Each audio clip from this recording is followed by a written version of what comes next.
C'est traditionnel, hein, la saison des publications de comptes, des résultats des multinationales, les profits, les chiffres d'affaires, tout ça va s'ouvrir dans les prochains jours aux États-Unis. Bonjour Frédéric. Bonjour. Frédéric Rollin, conseiller en stratégie d'investissement chez Pictet. C'est toujours quelque chose d'important cette saison, puisque c'est l'occasion de mettre, j'ai envie de dire, un chiffre sur le coût de cette crise dans les comptes des boîtes.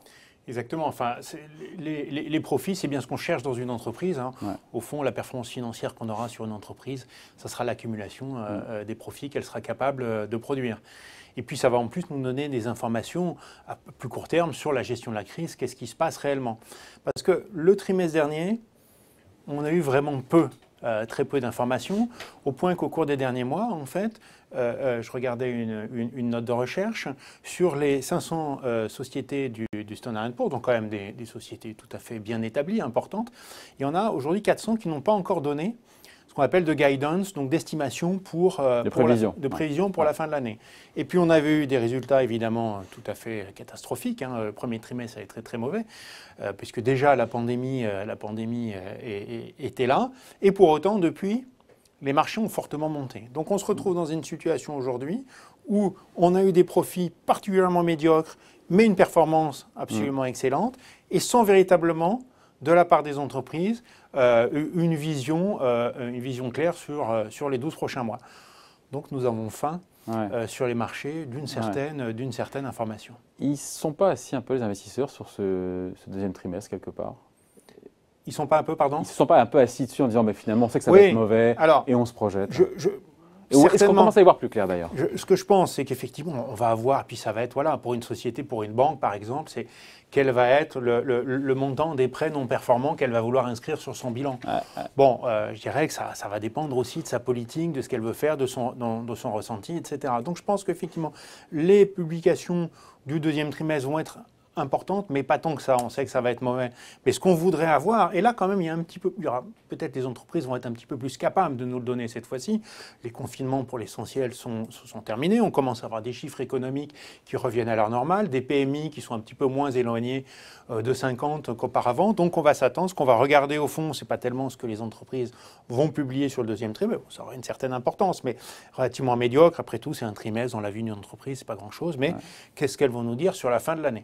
Voilà. Et donc on commence. Et là, on n'est pas tellement avancé. Voilà, si. Alors on va voir. Jusque là, effectivement, on n'a pas grand-chose, mais on espère, voilà, quand même avoir des informations, bien sûr, voilà, la situation aujourd'hui des banques. Qu'est-ce qu'elles voient quand même dans leur réseau commercial? On va avoir quelques informations sur l'automobile, mais c'est vrai que même les entreprises, bon, elles sont aussi, voilà, elles ont une vision plus micro que nous. Elles voient bien, voilà, ce qui leur remonte de leur réseau, de leur contact avec leurs clients, mais n'ont pas une vision non plus très très clair. Donc je pense qu'on risque encore quand même d'avoir encore un trimestre au fond où les fondamentaux des entreprises sont toujours importants, mais peut-être pas aussi importants que ça.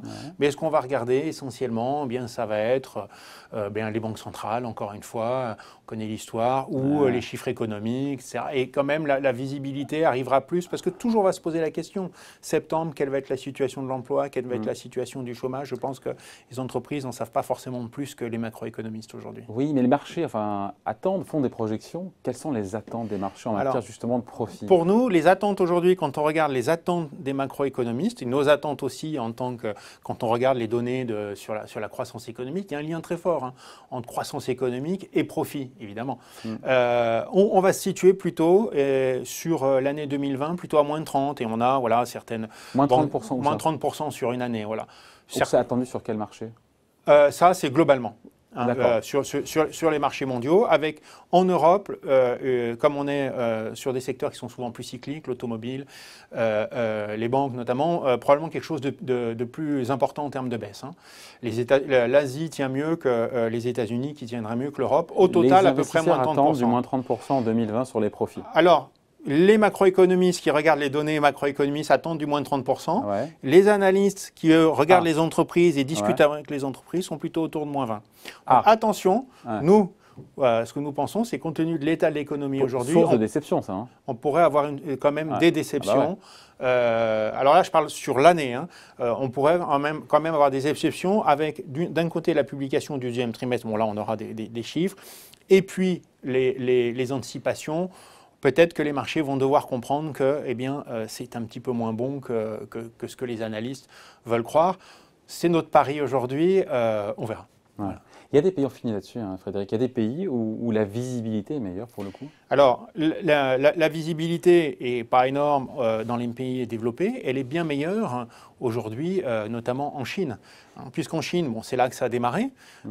En plus, la pandémie a été prise, je dirais, de façon très, très autoritaire, très énergique, qui fait qu'elle a été résolue un petit peu plus tôt.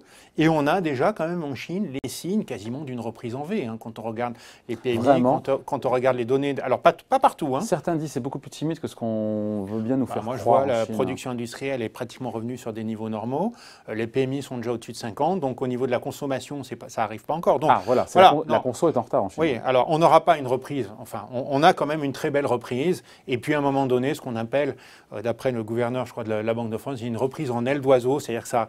Alors je vais le faire dans le sens de la caméra. Ça fait comme ça remonte bien. Ça, c'est presque un V. Et puis après, quand même, au bout d'un moment, ça remonte un petit peu plus doucement. Pourquoi? Parce que malgré tout, il y a un choc sur les bilans des entreprises, il y a un choc sur l'emploi. Donc tout ne revient pas très très bien. Mais attention, n'oublions pas quand même que pendant ce temps-là, on a en Chine notamment, un stimulus budgétaire, un stimulus monétaire très très important.